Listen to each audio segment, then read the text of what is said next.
ನಮಸ್ಕಾರ. ನಾನು doctor Aravind Shenoy, clinical director, Rainbow Hospital, Marathahalli, Bengaluru. ಇವತ್ತು ನಾವು involvement of mothers in NICU ಅನ್ನೋ ಬಗ್ಗೆ ಮಾತಾಡೋಣ. ಅಂದರೆ ತಾಯಿಯವರು ಮಗು ಪ್ರಿಮೆಚ್ಯೂರ್ ಹುಟ್ಟಿದಾಗ ತಮ್ಮೆಲ್ರಿಗೂ ಗೊತ್ತು, ಮಗುನ NICU ಅಥವಾ ನರ್ಸರಿ, ಸ್ಪೆಷಲ್ ಕೇರ್ ನರ್ಸರಿಯಲ್ಲಿ ಇಡ್ತೀವಿ. ಮೊದಲಿನ ಕಾಲದಲ್ಲಿ ಏನು ಹೇಳ್ತಾ ಇದ್ರು ಅಂದರೆ, ಮನೆಯವರು ಬೇರೆ ಇರಬೇಕು, ಮಗು ಇಲ್ಲಿರಬೇಕು, ನಾವು ನೋಡ್ಕೋತೀವಿ ಅಂತ. ಬಟ್ ರಿಸರ್ಚ್ ಏನು ತೋರಿಸಿದೆ ಅಂದರೆ, ತಾಯಿ ಬಂದು ಮಗು ಜೊತೆ ಎಷ್ಟು ಹೊತ್ತು ಇರ್ತವೆ ಅಷ್ಟೇ ಒಳ್ಳೆಯದು ಅಂತ.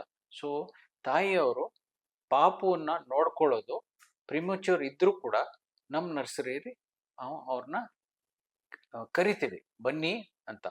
So we become partners in care. ಯಾವ ಥರ ಅಂದರೆ, ಮೋಸ್ಟ್ ಇಂಪಾರ್ಟೆಂಟ್ ಏನಂದರೆ ಕ್ಯಾಂಗ್ರೂ ಮದರ್ ಕೇರ್ ಅಂತ ನಾವು ಭಾಳ ಪ್ರೋತ್ಸಾಹ ಕೊಡ್ತೀವಿ. ಕ್ಯಾಂಗ್ರೂ ಮದರ್ ಕೇರ್ ಏನಂದರೆ, ಪ್ರಿಮೆಚ್ಯೂರ್ ಮಗುನ, ಎಳೆ ಮಗುನ, ಸುಮಾರು 1 ಕಿಲೋ 1.5 ಕಿಲೋ ಹುಟ್ಟಿರುತ್ತವೆ. ಒಂದ್ಸತಿ ಅವ್ರದ್ದು ಉಸಿರಾಟ, ಹಾರ್ಟ್ ಬೀಟು ಎಲ್ಲ ನಾರ್ಮಲ್ ಅಂತ ಆದಮೇಲೆ ನಾವು ಇಲ್ಲಿ ಇಟ್ಟು ಮಗುನ ಎದೆ ಮೇಲೆ ತಾಯಿಗೆ ಸ್ಕಿನ್ ಟು ಸ್ಕಿನ್ ಕಾಂಟ್ಯಾಕ್ಟ್, ಅಂದರೆ ಬಟ್ಟೆ ಒಳಗೆ ಪಾಪು ಇರುತ್ತೆ, ಅದ್ರ ಮೇಲೆ ತಾಯಿ ಮತ್ತೆ ಮಗು ಮೇಲೆ ಬಟ್ಟೆ ಇರುತ್ತೆ. ಸೊ ಕ್ಯಾಂಗ್ರೂ ಮದರ್ ಕೇರ್ ಅನ್ನೋದನ್ನ ಮಾಡ್ತೀವಿ.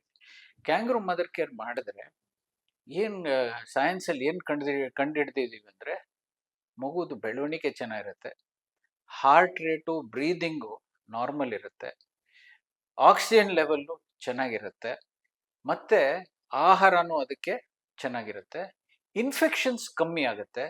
ಮತ್ತು ನೀವು ನಂಬ್ತಿರೋ ಇಲ್ವೋ, ಈ ಕ್ಯಾಂಗ್ರೂ ಮದರ್ ಕೇರ್ ಕೊಟ್ಟಿರೋ ಮಕ್ಕಳು ಮೆದುಳಿನ ಶಕ್ತಿ ಕ್ಯಾಂಗ್ರೂ ಮದರ್ ಕೇರ್ ಕೊಡದೇ ಇರೋ ಮಕ್ಕಳಿಗಿಂತ ಹೆಚ್ಚಿಗೆ ಇರುತ್ತೆ. So the growth and intelligence also improves, development improves ಕ್ಯಾಂಗ್ರೂ mother care ಕೊಟ್ಟರೆ. ಸೊ ತಾಯಿಯವರು ನಮ್ಮ NICU ನಾವು ಅವ್ರದ್ದು ಡೆಲಿವರಿಯಿಂದ ಸ್ವಲ್ಪ ರಿಕವರ್ ಆದ ನಂತರ ಬನ್ನಿ ಅಂತ ನಾವು ಪ್ರೋತ್ಸಾಹ ಕೊಡ್ತೀವಿ. ಕ್ಯಾಂಗ್ರೂ ಮದರ್ ಕೇರ್ ನಾವು ಸುಮಾರು 8 ಗಂಟೆ 8 to 10 hours ಕೊಡಕ್ಕೆ ರೆಡಿ ಇದ್ದೀವಿ. ಕೆಲವು ಮದರ್ ಆ್ಯಂಡ್ ಬೇಬಿ NICUs ಅಲ್ಲಿ ರೌಂಡ್ ದ ಕ್ಲಾಕ್ ಕೂಡ ಕೆಲವು ಸೆಂಟರ್ಸಲ್ಲಿ ಮಾಡ್ತಾರೆ. ಅಲ್ಲಿ ರೌಂಡ್ ದ ಕ್ಲಾಕ್ KMCನೂ ಮಾಡ್ತಾರೆ. ಇನ್ನೊಂದು ಏನಂದರೆ, ನಾವು ತಾಯಿಗಳನ್ನ ಬೇಬಿ ಫೀಡಿಂಗಲ್ಲಿ ಪಾರ್ಟಿಸಿಪೇಟ್ ಮಾಡೋಕ್ಕೆ ಹೇಳ್ತೀವಿ. ಒಳಲ್ಲೆಯಲ್ಲಿ ಪಾಪುಗೆ ಹಾಲು ಕೊಡಿಸೋದನ್ನ ಅವ್ರು ಕಲಿತಾರೆ. ಮಗುಗೆ ಸಿಂಪಲ್ ಕೇರ್ ಅವರು ಮಾಡ್ತಾರೆ. ಅದರಲ್ಲಿ ಏನಾಗುತ್ತೆ ಅಂದರೆ, ಪಾಪುದು ಬ್ರೈನ್ ಡೆವಲಪ್ಮೆಂಟ್ ಇಂಪ್ರೂವ್ ಆಗುತ್ತೆ, ಹಾರ್ಟ್ ರೇಟ್, ರೆಸ್ಪಿರೇಟರಿ ರೇಟ್ ಅದು ಸ್ಟೆಬಿಲಿಟಿ ಇಂಪ್ರೂವ್ ಆಗುತ್ತೆ, ಮತ್ತು ಬೇಗ ನಾವು ಪಾಪುನ ಮನೆಗೆ ಕಳಿಸ್ಬೋದು. ಡಿಸ್ಚಾರ್ಜ್ ರೇಟ್ ಇಂಪ್ರೂವ್ ಆಗುತ್ತೆ, ಸರ್ವೈವಲ್ ಇಂಪ್ರೂವ್ ಆಗುತ್ತೆ, ಡಿಸ್ಚಾರ್ಜ್ ರೇಟ್ ಇಂಪ್ರೂವ್ ಆಗುತ್ತೆ. ಸೊ ಎಲ್ಲ ರೀತಿಯಲ್ಲೂ ಪಾಪುಗೆ ಹೆಲ್ಪ್ ಆಗುತ್ತೆ. ಸೊ ನಾವೇನು ಹೇಳ್ತೀವಿ ಅಂದರೆ, ಮಗು ಪ್ರಿಮೆಚ್ಯೂರ್ ಆಗಿ ಇದ್ರೂ ಕೂಡ, ಹೇಗೆ ಪಾಪು ನಿಮ್ಮ ಗರ್ಭಕೋಶದೊಳಗೆ ಇನ್ನೊಂದು 1 ತಿಂಗಳು ಏನಾದರೂ ಇರಬೇಕಾಗಿತ್ತು, ಅದು ಹೆದರ್ಕೋಬೇಡಿ. ಆಚೆ ಬಂದ್ಮೇಲೆ ಕೂಡ ನೀವು ಪಾಪು ಜೊತೆ ಇದ್ದು ಮಗುಗೆ ನೋಡ್ಕೊಳ್ಳೋ ಅಂಥದ್ದು ಕಲ್ತೀರಿ.